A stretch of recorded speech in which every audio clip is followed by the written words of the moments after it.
Итак, всем привет, с вами Андрей, и я начинаю показывать вам Half-Life 2 Lost Coast.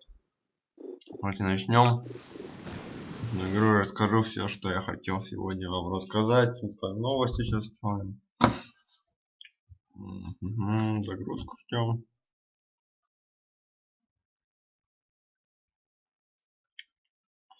Нажимаем включить комментарии. Значит, по поводу... Ладно, сейчас загрузится и расскажу. Вот начинает загрузка, вот мы появляемся, отлично. По поводу новостей, я решил сделать так, по 2 выпуска в неделю. Понедельник, вторник я снимаю какой-нибудь летсплей, либо что-то вот в этом роде.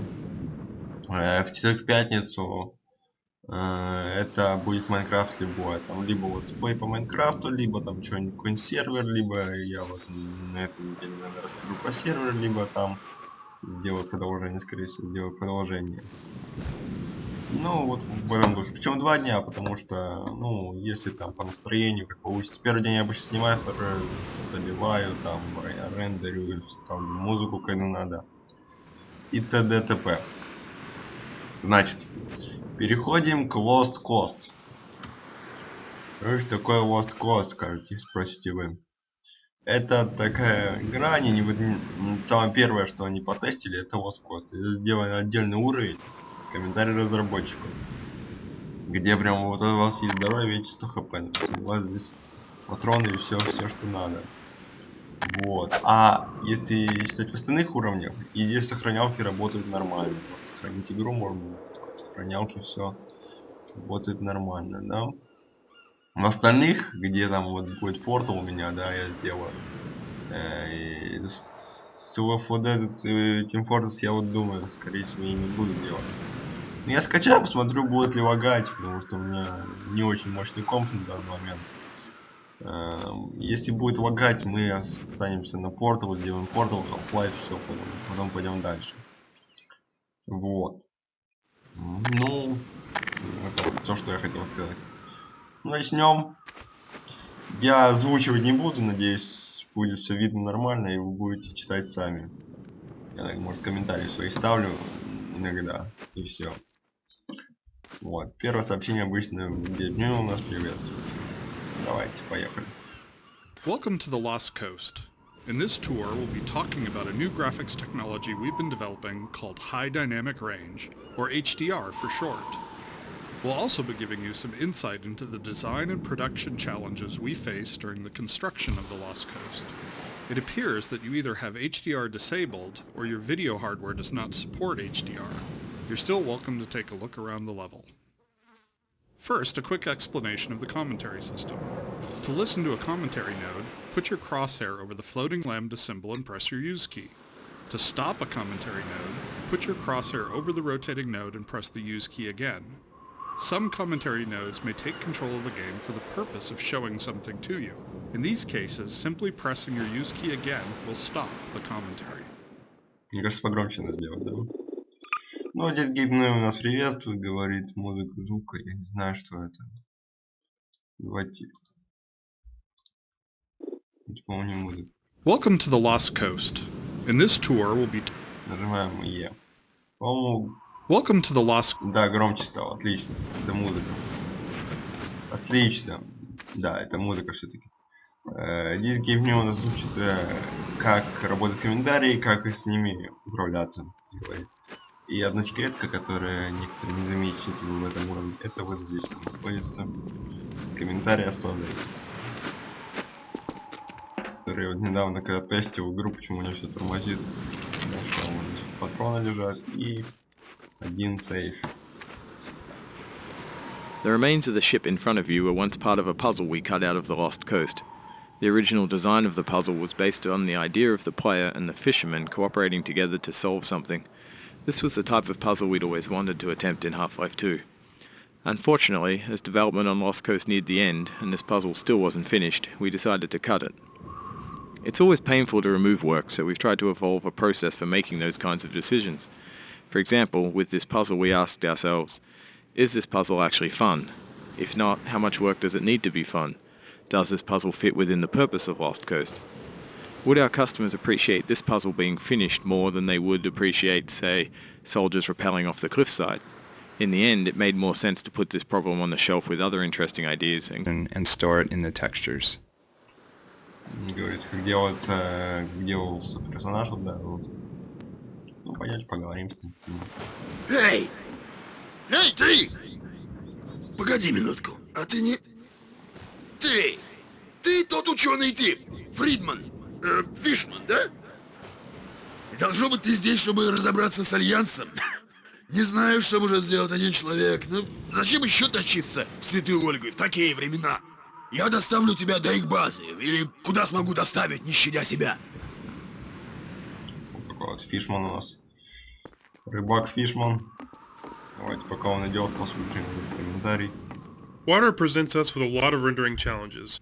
In fact, we have to render the scene 3 times. Once for the refraction of what's under the water, once for the reflection of everything above the water, and once from the player's view. You can see the reflection and refraction scenes in the 2 small windows on screen. In the refraction, we calculate per pixel how much water you're looking through to do a volumetric underwater fog to simulate particulate matter. For our full HDR solution, we had to go through the entire engine and modify every bit of code that calculated light and color. For example, these water reflection and refraction renderings had to be improved to support the full range of contrast values. Говорится опять, что они очень хорошо, очень долго трудились над тем, чтобы очень хорошая картинка получилась. Возьмем патрончики. Так, давай я открою тебе эти ворота. Ключ здесь.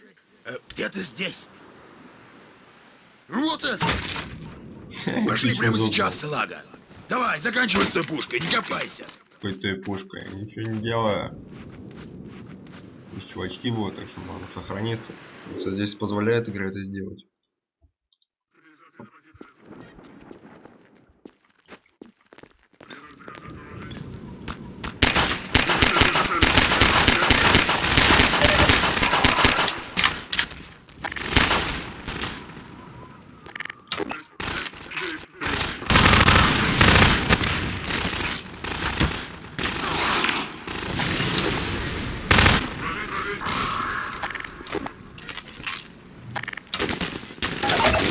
Пошел.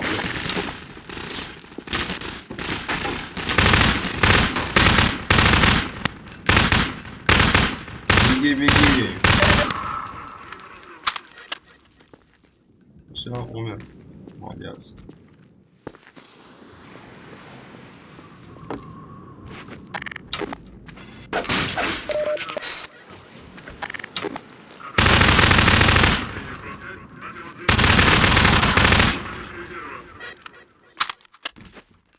Вроде никого. The area you're currently entering is called the Cliffside Arena. We were particularly happy with the vertical cliffside in Half-Life 1 and regretted that we didn't iterate further on that concept in Half-Life 2. Vertical space allows us to force the player to deal with threats from above and below. We find that players focus their view on the direction they're travelling, so by using a cliffside and having the player ascend it, we ensure that the player will look up and be prepared for enemies. If the player's path was to move past the bottom of the cliffside, it would be unlikely he would notice soldiers rappelling down from above.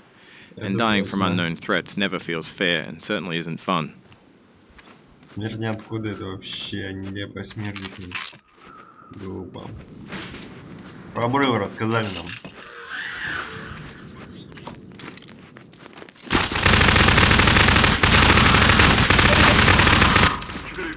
Чуваки с дробовиком не всегда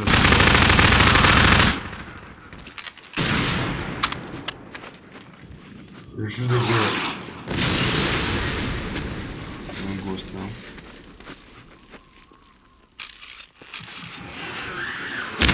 Не всегда были проблемы с паркуром. Ай, ты гачат.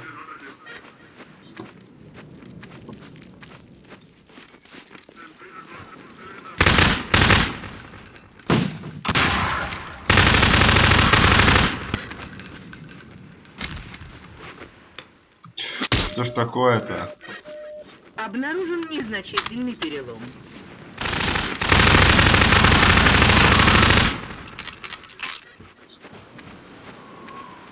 Я никак перепрыгать не могу. Что ж такое? Наконец-то. Ничего себе. Обнаружена кровопотеря. Кровопотеря!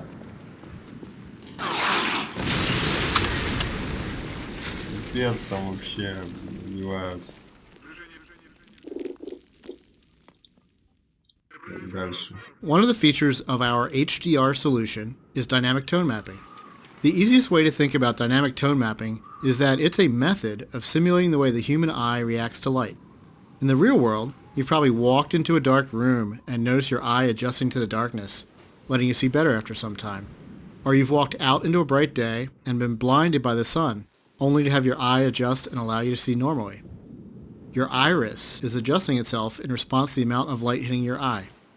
Dynamic tone mapping simulates this by automatically adjusting the exposure of the scene to mimic the behavior of your iris. You can see this as the view moves from the dark tunnel to the bright sun and back again. Here, you can see the way we calculate the amount of light hitting the player's eyes. We take a snapshot of the scene, measure the brightness levels, and then use that to adjust exposure. We consider light at the center of the screen more important than at the edges, to better simulate the geometry of the eye. Здесь говорится о яркости. Прибегают к светлому и темному происходящему. Ой, попал. Забивают.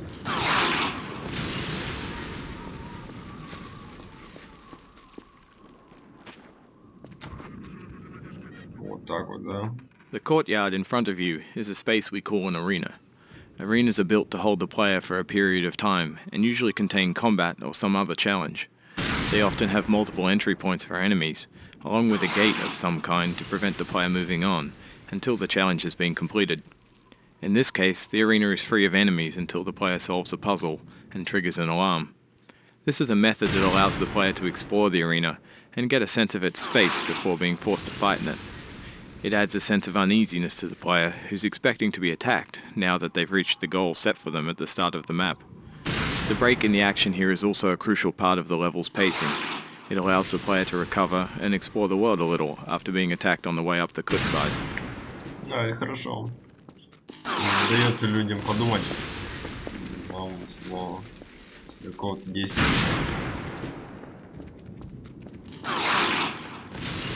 Фигачит.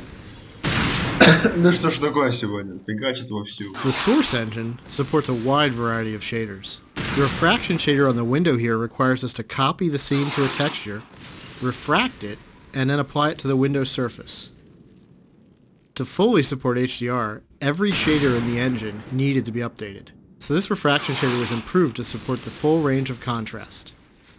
If you viewed the sun through this window, it would be refracted correctly. Шейдеры они, говорят, применили. Да, эпически. Ну вот то, что здесь, только вот вокруг. Ладно. Классно, классно. Фигачат там что-то, защищают кого-то. Давайте пойдем сюда. Такой звук. We wanted to transition from a bright, wide-open space into a tighter, closed one to showcase HDR's dynamic tone mapping. We also like to focus on contrasting elements in our settings, like ancient human architecture and futuristic combine technology. A monastery fit these requirements perfectly. Monasteries are generally isolated, unlit, and built ages ago. They provide a great backdrop for the contrasting combine technology. When we build fictional settings, we try to ground them by basing them off a real-world location. We use this location as a design constraint that forces a logical consistency behind the art choices. Они сказали, что церковь идеально подходит для того, чтобы... Я их перевожу с английского на русский, на самом деле, по-русски, но я просто свои комментарии сказал, что церковь идеально подходит для того, чтобы сделать темное помещение на Альянсе. Там очень темно, и там атмосфера действительно, видите, там какие-то иконы стерты уже. Давайте дальше. Здравия. Churches are great dramatic spaces. They're often lit naturally with extremes of darkness and brightness, which makes them a great showcase for HDR. Gothic churches are the sober monochromatic spaces that you've seen in almost every horror movie or game. Byzantine churches, on the other hand, are very colorful and have a large variety of materials. We wanted that color and material variety to show off our HDR reflections. Ну, то же самое они сказали практически, что и также православные церкви там очень хорошо сделаны для того, чтобы в компьютерных играх во многих делают православные церкви. Возьмем это. Так, подгрузимся.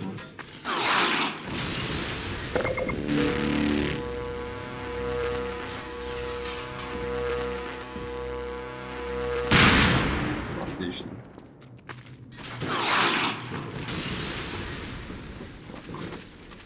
Our games are filled with things we call gates, which are essentially just challenges that the player must overcome to drive the experience forward.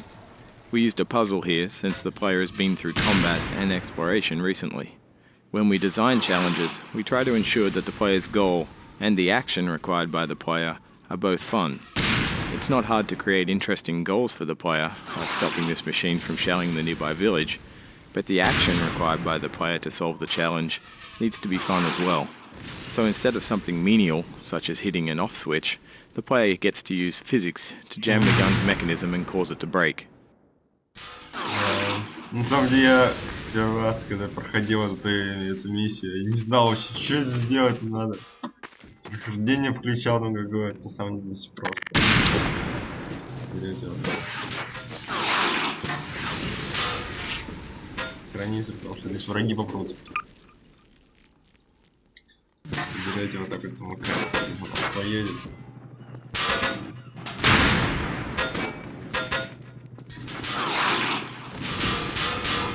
Все. А, ну упало. Ну, я думаю, сработало. Сработало.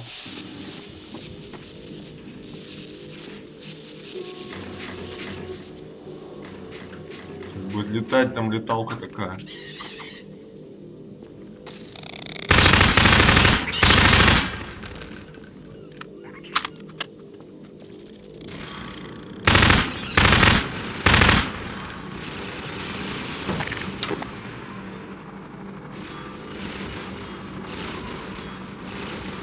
Так, повесил, не летает.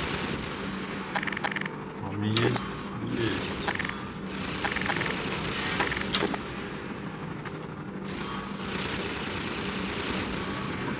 До меня доедет оттуда, когда выскочит. По-моему, они только еще не вышли просто.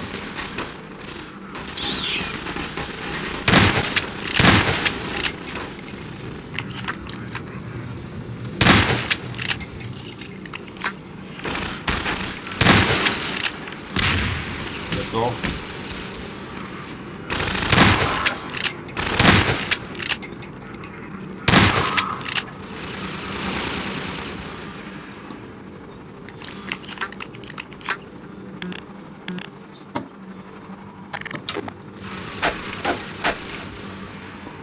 Фигня не прорывается.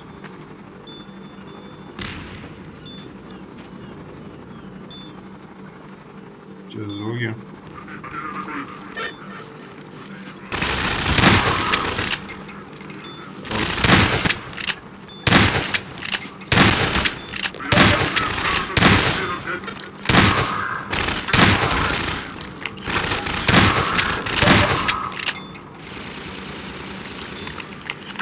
Да, кривая, не кривые тоже. Два кривых встретились.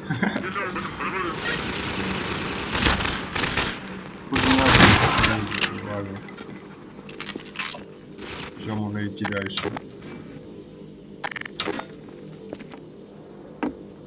Здесь будет ПВП.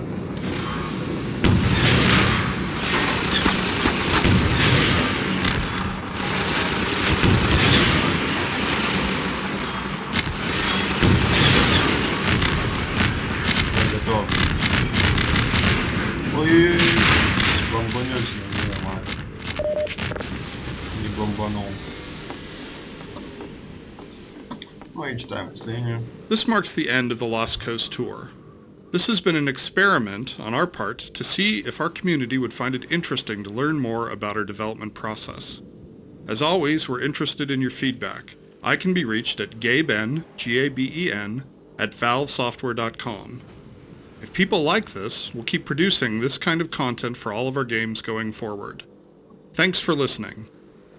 Вот здесь Гейб прощается с нами, говорит, что это была разработка. Вы можете ему написать, вот на этот адрес еще раз включу. This marks the end of the Lost Coast tour. Gelbon, This has been an experiment. Он говорит, что он их читает. Не всем отвечает, но он говорит, что читает. Не знаю, как на самом деле. Вот. Это было первое издание разработанное. Вот. Сам мне нравится этот уровень. Хорошо сделали, они вот представили так свою франшизу. Ой, чуть не умер. Кто-то еще жив там. Сейчас мы допройдем уровень. Так хитро вообще проходит здесь. Конец.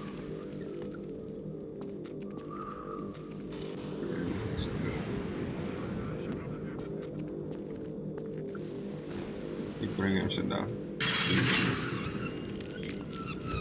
Вот. И так вот классно они вот сделали, да. Такой маленький уровень.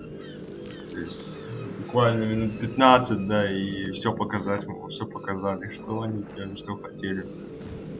Вот, похоже, они сделали Half-Life, будет позже. Вот, Парень, ты это сделал. Пошли со мной к Святой Ольге. Устроим шикарный праздник в честь победы. Надеюсь, тебе нравится. Давайте к нему подойдем, что он скажет. Как-то ты расплываешься. Полагаю, тебе есть куда податься. И вот хорошо заканчивается игра. Рад знакомству! Вот, все. На этом игра заканчивается, ничего больше не происходит. Вот, значит, во планах я уже вам сказал. Такая вот получилась у нас игра Lost Coast. Остальные игры, на протяжении практически всей игры, я начало посмотрел, не знаю, как дальше. Все игры представляются эти комментарии. Я думаю, это будет интересно вам. Вот. Вот такие у нас дела. Значит, в четверг ждите Майнкрафт, в понедельник. Наверное, добьем Quake. Давайте его добьем. Там, в принципе, очень быстро он проходится. И начнем уже вот комментарии. Я вам просто показал, что у меня будет на канале в ближайшее время. Как это будет все выглядеть, как все обстоит дело. И вы уже там смотрите. Смотреть это нет. Некоторая часть будет смотреть, некоторые нет, так и бывает на всех каналах, поэтому вот у всех своя аудитория, я стараюсь всех удовлетворить и делать все разные ролики, чтобы там все были рады. Ну, на этом я просто с вами прощаюсь, с вами был Андрей, всем удачи и до новых встреч, ставим лайки, комментарии, просмотры, всем пока.